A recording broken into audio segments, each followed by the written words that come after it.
السلام علیکم. امید کوم چې ټول به ښه روغ جوړ یې. راغلي یو د کټکلي غرونو ته. ډېر ښایسته او بهترین لوکیشن یې دی. زموږ سره ناست عثمان زاده عثمان چې تاسو ټول یې پېژنئ، سره تعریف محتاج نه دی. خواته اوسه په څنګ کې فواد ناست دی. دی هم ډېر تعلقي کس دی، ډېر زیات تعلق یې دی. خو په دې کې به موږ د عثمان زاده عثمان نه یو تپوس کوو چې عثمان زاده عثمان صاحب دا غرونو دا ویډیو ما دې کسانو ته وښووه، د کم غرونه هم چې دي دا دې خلکو ته په کم بنیاد او څنګه میلاو شوي دي. عباس صاحب دا سوال خو مطلب څومره آسان ښکاري او د دې جواب ورکول دا انتهایي ګران کار دی. بالکل یعنې که تاسو د دې سوال حقیقت ته رسئ، جوړې ته رسئ، یو خو ځان له دشمني کتل دي او بله خبره دا ده چې هر سړی به سره بیا ګیله کوي چوکیدار چې دا غرو ته رسېدلي دي. ځکه چې ته یو پیور جواب ته رسې عباس صاحب، بیا به ته ډېر خلک خفه کوې، ته به یو سیمپل خبره نه کوې.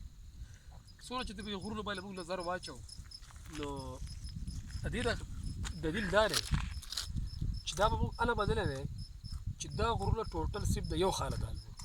فار ایګزامپل دا غر دی، که دا د یو خاندان وي چې موږ به بدلی وي چې بلکل دا د یو خاندان غر دی، د چا نه دی.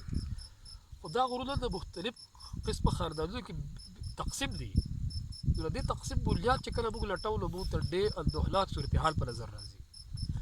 یعنې دا خو داسې ممکن نه عباس صورت چې زما نقطه نظر دی چې دا ټوټل غرونه چې کوم دي نو دا چېرته پخوا نه چې مطلب کومې باچایي سیسټم چې کوم کم نوابي سیسټم چې کوم د هغې څخه په تسلط کې راغلی وي. یو سړی طاقتور شوی دی، خلک یې ځان څه جمع کړي دي په دې ټولو غرونو چې کوم دی نو دعوا چیرې ده او هغه یو حکومت جوړ شوی، هغه ټوټل غرونه چې کوم دی یو حکومت ځان له نیولي دي په خلکو په زور په بنیاد باندې.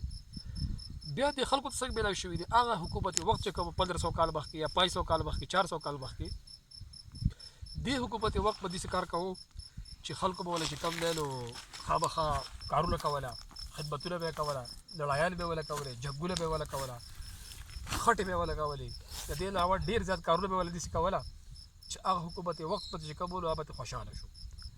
چې له چا نه به خوشحاله شو څوک پر هغې وفادار و نو هغې خاندان له هغې خلکو نه به چې کوم دی یو ځای ورکړو چې بس دلته پس دا حکومت ته تسلط نه آزاد شو، دا ځای ستاسو شو.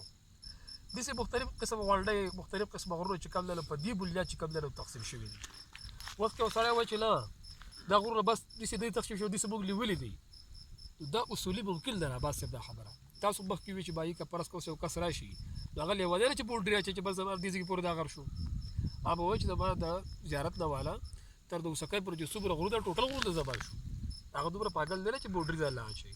نو لحاظه دا غرونه چې کوم ته چا ته حواله شوي دي د چا په تسلط کې نن سبا نو دوی ته دا چې کوم دی خاص په خدمت په عوض او د حکومت وخت چې کوم دی نو د مدد په تحت او د هغوی چې کوم دی مطلب موږ داسې ویلی چې د هغوی په هغه وخت کې چې کوم دی غلامان پاتې شوي دي، هغه درجو کې چې کوم دی پاتې شوي دوی ته غر میلاو شوی دی.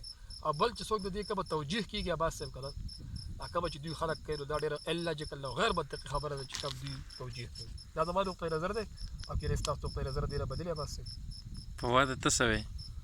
بس عثمان زاده صاحب چې څه وي بس هغه ټول ټیک وي، زه دې نه باندې څه ویم چې څه وي هغه هسې هغه وي. عثمان به الله دې لقمان صاحب وښي، یو خبره به یې ورته کوله هغه رایاده شو خو زه یې به زه وکړه چې وکړه که دا نه چا به دې یاد چې تا ده نه جي دا چې بس هغه به دې کټ ویډیو به دې بیا کټ